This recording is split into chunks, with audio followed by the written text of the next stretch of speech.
Sant här vi två målskyttarna där mål nummer 8 och mål nummer 3 vi ser minst rätt.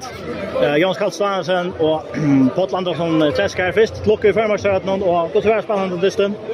Tack för det. Det var otroligt skräcka spännande. Ja. Vi fick kött hålla. Så fick vi spela köra och så ledde bara det blev ölskräck och ja, vi fall ölja allt där och fick en stäckman så det var ordentligt. Ja, jag kan ju säga. Vi fick spela köra och ölja väl allt det. Det kanske vi har sagt inte så där men vi fick ordentligt allt det och ordentligt talar vi ska. Vad tror jag måste sätta rekord att rekord du ska mål för K och alltid då kommer på Seichan och jag vet inte det är över 200 mål för K. Jag vet inte så högt upp men jo det är nästan det. Då så för jag lägger spela mot 17 så jag sa oj jag för mål men spelade 6-0 eller 5-3. Ja, nu spelade jag så att bara förlåt där. I alltid jag tar så lågt men jag hade funnit rum där så var och jag fick ju hålla så hade jag sett att det var chansen lite och svängde spel med Gøyla. Ja, det hade det var skräcka spela och ja, vi hade så fullt.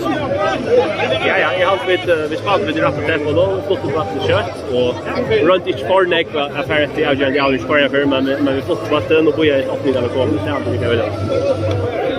Nu är det förra matchen och kunde nu slappa sig inte av att det kanske få oss inte av kvult och att det och så att vi satsar mer på Europa.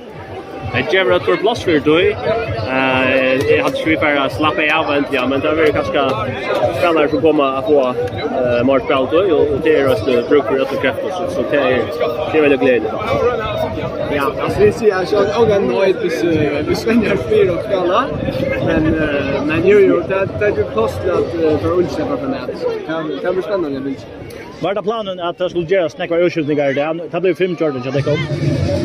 Det var inte ska vänja att huxa. Det gick ju att det ska huxa här. Vi kom fram om vi 4 i början så det är gav kostet att vi kan spela.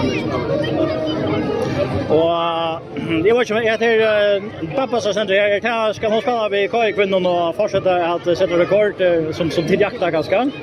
Ja, jag vet inte där kör väl väl. Det riktigt släpper in att Leo men så roligt det så är det hållet så.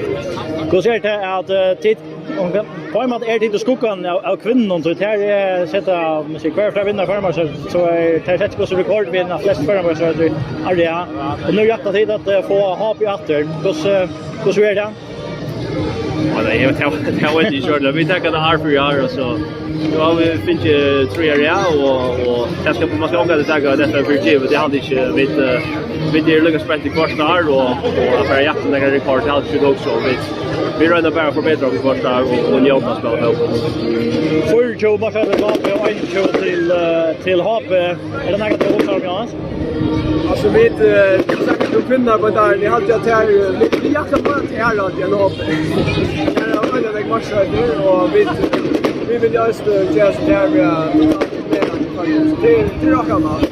Jo, jag säger tack för det så vi vänner till kunna njuta löten och slappa av andra skulle stanna och Tack för det. Joannes K och Páll Andersson Klettskarð